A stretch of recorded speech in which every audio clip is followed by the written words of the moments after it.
Muito boa tarde, amigos e amigas internautas. Estamos aqui outra vez, programa número 69. Vai ser um programa absolutamente excitante. Vamos começar assim com um pouco de história, Pedrinho. Eu queria lembrar o seguinte, muito se fala sobre socialismo fabiano. Então, é o que nós estamos vivendo. E convém esclarecer essas coisas para quem não sabe bem o que é. 275, esses números aqui devem ser confirmados. De 275 a.C. a 203 a.C., talvez, mas por aí, Quintus Fábius, alguma coisa, um imperador romano, esse cara foi o cara que pegou o Aníbal de pau. Na verdade, na Segunda Guerra Púnica, né? Ele era um grande estrategista. É. Não sei se ele chegou a ser imperador, mas ele era um general romano que conseguia as vitórias com o mínimo de perdas para a sua própria tropa. Porque ele ia encurralando o inimigo contra o sol, contra o desfiladeiro, contra o mar. E ganhou o epíteto de cunctator, que seria o contemporizador. Pedro, me permite. Por favor. Você é brilhante, Pedro. Não, mas Você é brilhante. Olha, eu venho com um assunto, ele não sabe das coisas que eu vou falar. Mas aqui É importante isso. Exatamente. Então eu venho aqui, falo do Quintus Fábios, e ele vem com a biblioteca inteira. É por isso que eu adoro o Pedrinho. Declaração ao vivo. Mas, então, só para assim, terminar, quando a Inglaterra derrotou Napoleão, ela teve 100 anos de glória, de Waterloo até a Batalha de Somme na Primeira Guerra, acho que 101 anos depois. Mas, no meio do caminho... Foi uma mortandade do... os ingleses tomaram um pau dos alemães espetacular. Foi uma barbaridade. Por volta de 1850, 60, no meio do caminho, as elites inglesas resolveram criar uma sociedade para manter a hegemonia da Inglaterra no mundo. Deixa eu voltar um pouquinho Tá atrás. certo. Só para ir complementando, para explicar legal. Essa é a parte de cultura do programa. Na Rússia, enquanto isso, mientras tanto, na Rússia, tinha dois grupos, que eram os bolcheviques e os mencheviques. Os bolcheviques eram os caras, tipo, vão descer a porrada e fim de papo. E os mencheviques eram justamente tipo Fabiano. Eles, vamos devagar e sempre. Vamos roubando um pouquinho aqui, tirando as liberdades aqui, outra liberdade ali, acabando com o pequeno empresário. Vamos transformando o Estado e subjugando o povo. Agora você segue, porque daí tem a fundação da Sociedade Fabiana em Londres. Talvez o personagem mais conhecido é um senhor de sobrenome Dudley Webb. E um dos mais conhecidos, pertence à sociedade, o George Bernard Shaw, filósofo, na frente. Exatamente. Então, o que acontece? Eles escolheram o nome de Sociedade Fabiana em homenagem ao general Fábio Cunctator, né? E o símbolo é um lobo vestindo pele de cordeiro. Exatamente. E agora vocês vão entender tudo quando se fala aqui de Fernando Henrique, vão entender, que eu falei no programa anterior, do controlador em Londres. Por que o controlador em Londres? Vem da Sociedade Fabiana. Atrás disso está o Rothschild & Sons, o banco, que controla o Federal Reserve e assim por diante. E aqui no Brasil tem os representantes deles. Um dos quais, Fernando Henrique Cardoso. O mais deletério, o mais traidor da pátria. Ele vai sempre a Chatham House, que é onde fica the Royal Institute for Foreign Policy. Políticas exteriores. Exatamente. O escritório de Mas políticas ele ficou conhecido pelo nome do imóvel, que é Chatham House. Chatham House. Então ele vai lá a cada 3, 4 meses para receber as instruções para fazer as encrencas. E aqui, o que nós estamos vivendo? O que nós vivemos nos últimos 30 e poucos anos? Nós vivemos exatamente isso. Esse socialismo fabiano, ou seja, que também descarrega ou chega ao gramscismo, que é essa luta, é o comer pelas bordas, devagarinho, eles vão tirando as coisas. E aí nós podemos somar um monte de coisa, que aparentemente a sociedade vê como avanço.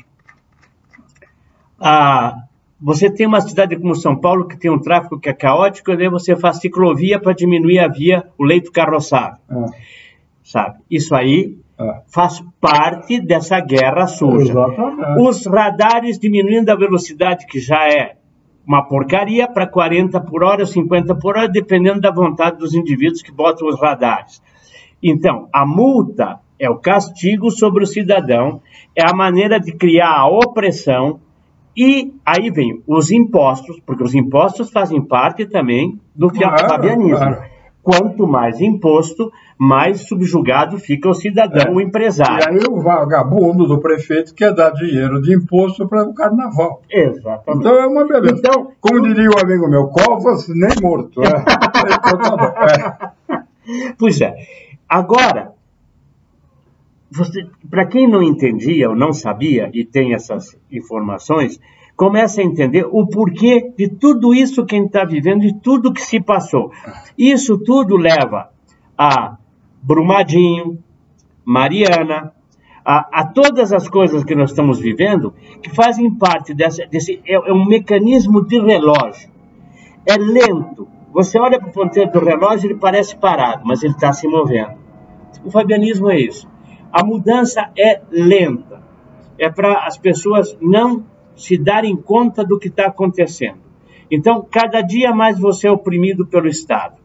Bom, graças a Deus, mudando um pouquinho, já cumprida a pauta do que eu falei no programa anterior, das boas-vindas ao nosso presidente, que aparentemente a operação foi um sucesso, ele já até... Aliás, não sei se foi ele, mas é uma boa ideia. Pegar a bolsa de colostomia e fazer uma trepanação no cérebro da ordinária de Curitiba e botar a bolsa na cabeça dela, porque lá... É uma fonte inesgotável de merda. Isso dito com toda a elegância do PT. Não, mas isso o Boccaccio, aquele cérebro autor italiano, diz que você pode falar as coisas mais bárbaras com as palavras mais inocentes. É só uma questão de se arranjar a forma de usar as palavras. E esse foi meu item. Não, Boccaccio, recomendável. Um filme chamado Boccaccio 70. Se não me engano, é do Antonioni. Recomendável. Os italianos sempre estão 10 anos na frente de todas as matérias. Algumas eles estão 100 anos na frente. Eu queria aproveitar área cultura, um instantinho de área cultura. Dos filmes todos, desses que estão concorrendo ao Oscar, não assisti todos. Mas assisti alguns. E dos alguns que eu assisti, tem um que eu assisti que recomendo muito. Chama Green Book, o Livro Verde. O Livro Verde, para quem não sabe, era um livro que existia nos Estados Unidos, na época em que da segregação racial mais forte, dos anos 60, etc.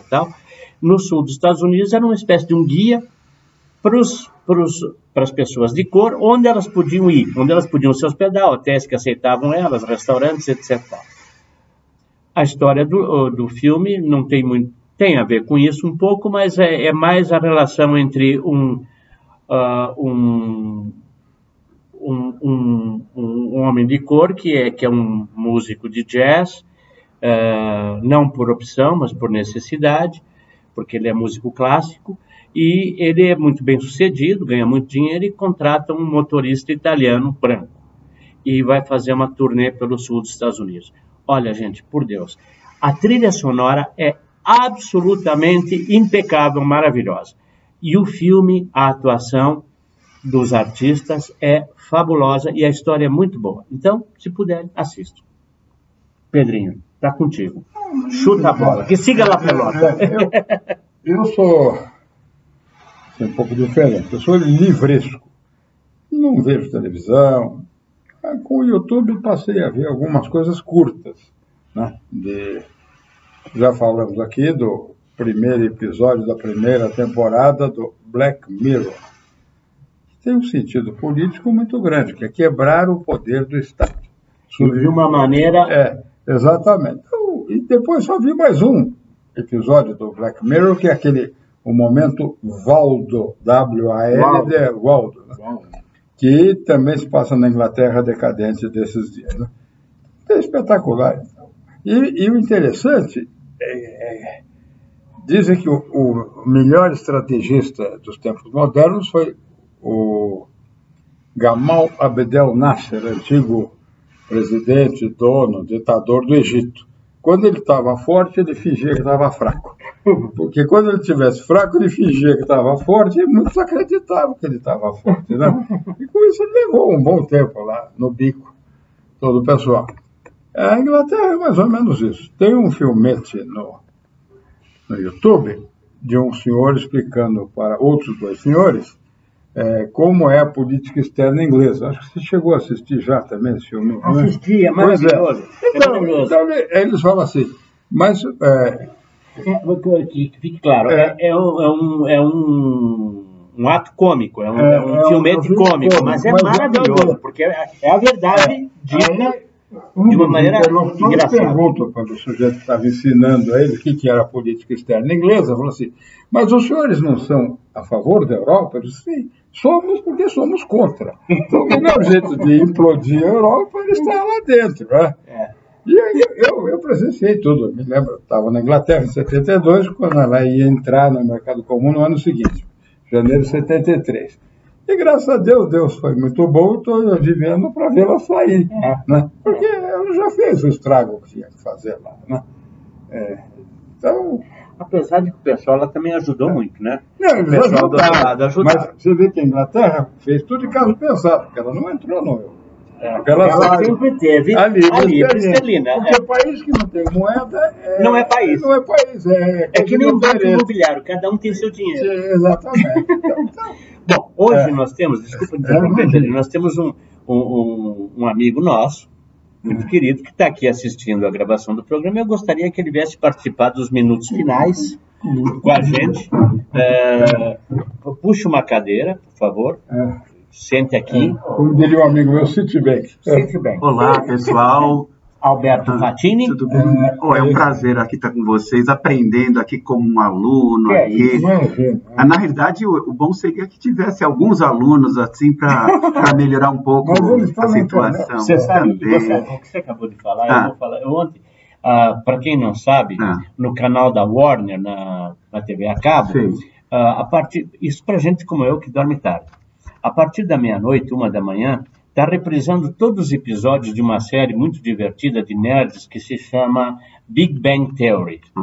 E ontem, os 3 cientistas, são 4 na verdade, mas 3 deles são convidados para estimular meninas a seguir carreira na ciência. Sim. E eles vão para uma escola de meninas de idade de 14, 15 anos, falar com elas para estimular na ciência. É um desastre tão grande, Pedro, que é uma coisa horrorosa. Então é mais ou menos como a gente. Se tivesse mais gente aqui para a gente falar, seria um horror que nem eles. Ou seja, a gente fala sem audiência, porque assim a gente não sofre vaias. Ao vivo. A gente não fica sabendo, a gente não fica magoado. Eu vou contar uma feinha, mas que é ótima. Disse que o sujeito saiu com uma mulher linda pela primeira vez, pode conversar um pouco com ela e tudo, e no fim acabaram dormindo juntos. No dia seguinte de manhã, ela vira para ele e fala assim, olha, preciso te confessar que eu tenho uma asma horrível. Né? E ele falou assim, que bom, eu pensei que você estivesse me vaiando a noite inteira. Muito bem. Tudo é uma questão de você saber de onde vem o chumbo. Chumbo sempre vem. E a história também é mais ou menos o mesmo tipo de pessoa, né? Essas pessoas que não têm muita facilidade de comunicação. Então, o indivíduo sai pela primeira vez com uma garota bonita e ela fala para ele assim, meu nome é Mariana. Ele fala, o meu não. Ai, que maravilha. Bom, a gente passa isso aqui para vocês. Espero que vocês também se divirtam aí do outro lado, porque a gente se diverte muito. Tem um cômico que eu recomendo, talvez vocês achem, olha, para falar a verdade, nunca procurei. Eu vi ele ao vivo várias vezes, porque o tempo que eu morei fora do país, ele viajava pelos países de língua espanhola, se chama Eugenio. Para nós português, Eugênio. Se você, talvez, não sei, nunca procurei. Se você botar na YouTube, Eugênio, cômico espanhol, ele é espanhol. Cômico espanhol, vocês vão ver. O Eugênio, a característica dele é a seguinte. Eu me lembro da primeira vez que eu ouvi, ele passou 1 hora contando piadas divertidíssimas, sem mudar a cara. Seríssimo. Como eu estou tentando fazer agora. Essa cara assim. E as pessoas se rolando de rir. No final do show, ele olha para todo mundo com a mesma cara e diz assim: pode ser que vocês não lo creiam, pero me he divertido muchísimo. Ele é sensacional. Vocês têm que ver esse cara. As piadas são muito boas. Para quem entende castelhano, porque piada, na verdade, eu acho que a pessoa só fala uma língua no momento que ela começa a entender as piadas, porque as piadas vão muito além da linguagem falada, né?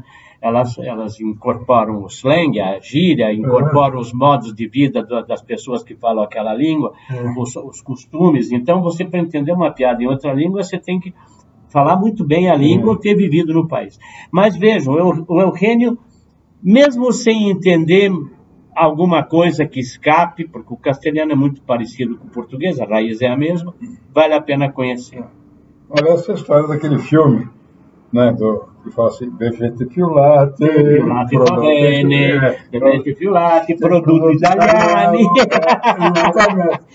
E isso tudo com um cartaz atrás, onde a Anita Ekberg tinha os seios assim, meio à mostra, e um careta católico que estava absolutamente horrorizado, mas, por outro lado, fascinado, não entendia o que estava... Ele viu através da persiana de binóculo.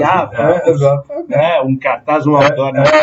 Senhores, muito obrigado. Até com um pouco de sexo, terminamos o programa número 69. Espero que vocês tenham gostado da experiência. Aproveite nosso programa. Olha, por favor, gente, compartilhe. Não adianta a gente ficar falando para ninguém vir. Não adianta pra gente. Alberto, obrigado por ter vindo. Prazer ter você aqui. Vocês todos aí, Manuel Mineirinho, Salete, Fátima, olha, venham aqui, Clube Nacional, venham aqui, tá com a gente, participar, tá? Um beijo para todos. Tchau, tchau.